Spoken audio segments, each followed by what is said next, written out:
Hey everybody, it's Frank here with Tiny Plastic Spaceman, and in this video I'm going to be showing you very quickly how to disassemble and reassemble your Badger 105 Patriot.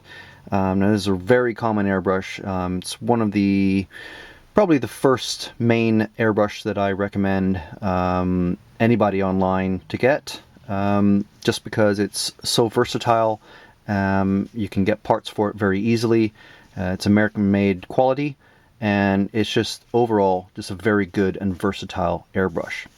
Now first of all, this is as it's come straight off of my own airbrush hose. I've got a quick disconnect connector there, and basically that's it. So we've got the paint cup cap. This helps prevent things from spilling out, and it's also got a little breather hole there so that there's no pressure that builds up in there, and it keeps things from drying out, all your paint and thinner and stuff like that. And then you've got your protective cap, and you can see that that protects the needle that's at the very end there. And now we've got the airbrush sort of as you would be using it from, in your hand, in your work, at your workbench, in your shop, or whatever.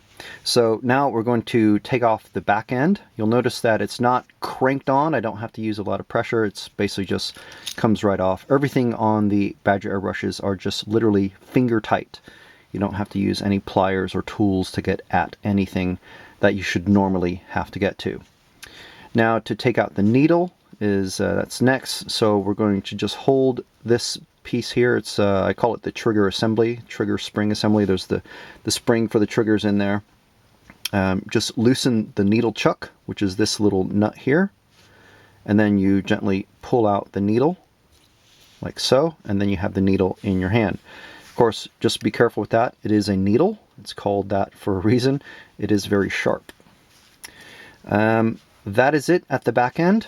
At the front end, what I do when I'm cleaning out my airbrush, I usually take apart these two pieces together at the same time, so it's effectively one piece. But you can, for purposes of illustration, let's take off, this is the nozzle tip. Okay, and that is the standard nozzle tip that comes with the 105. And then we've got the nozzle retainer. I'm not sure exactly what Badger call it, but that is the next piece in line. And then we've got the nozzle itself. You notice that if you just tip it over, give it a shake, sometimes the nozzle just falls right out. That is normal. That is a feature of the Badger airbrushes.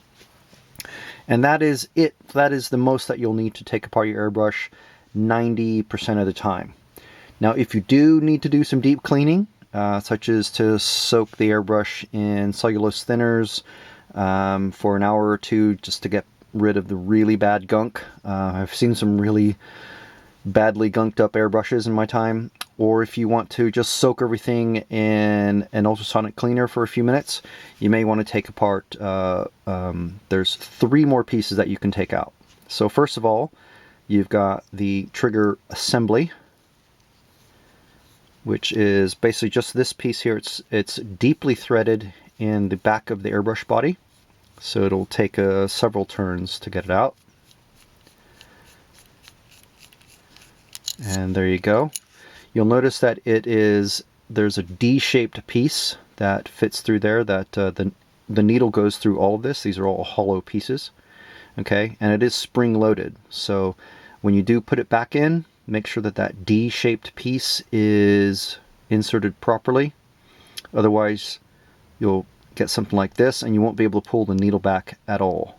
Okay, I'm tugging and tugging on that, and the needle won't move. Okay, or the trigger.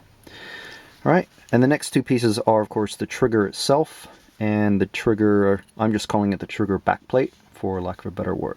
Okay, so that is it for what I call a deep clean. All right, now to put everything back together, while we're doing this, we're going to lubricate everything. I'm not going to do it for the purposes of the video, but basically any metal to metal contact, just use either the Badger needle juice, or all the other airbrushes have, airbrush brands have their own stuff that you can use. It's basically just lubrication for all the metal-to-metal contact surfaces. Things like threads, where the needle or the trigger contacts on the air valve. And so we're just going to start reassembling it now, and we're going to put the trigger down facing. There's a little spring-loaded bit in the air valve, and you can see I'm pressing down on the trigger now. That would normally release the air. Obviously we have no air hooked up. And then we've got the back plate. These are sometimes a little tricky. You can see that trigger just kind of sometimes wants to fall out.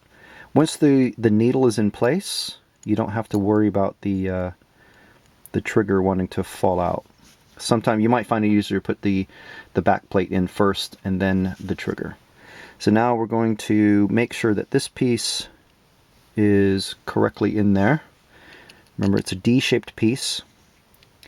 And then we're just going to thread everything together. Now normally I would be using the needle juice on the trigger and the back plate and this sliding piece here. Remember, that moves the trigger moves the needle chuck there. Okay, now we're going to put, now we're at the stage where this is for normal clean, say an end of night cleaning session. Okay, so we put the nozzle back in place, we put the retainer back on, screw that on, and you can put the needle juice there. Also, like I said, on the trigger itself and on the threads there. Just make sure the needle's in place. And then we've got the nozzle tip, and the final thing to go on, well, the second to last thing, is the needle itself. And then you carefully put it in. And if you find that it won't make it past the trigger, just press down on the trigger a little bit,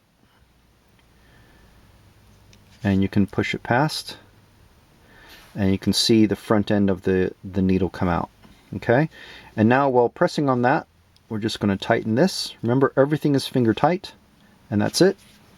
And then we're going to put the back of the airbrush on, and there you go. Now you put your protective pieces back on, and you're done.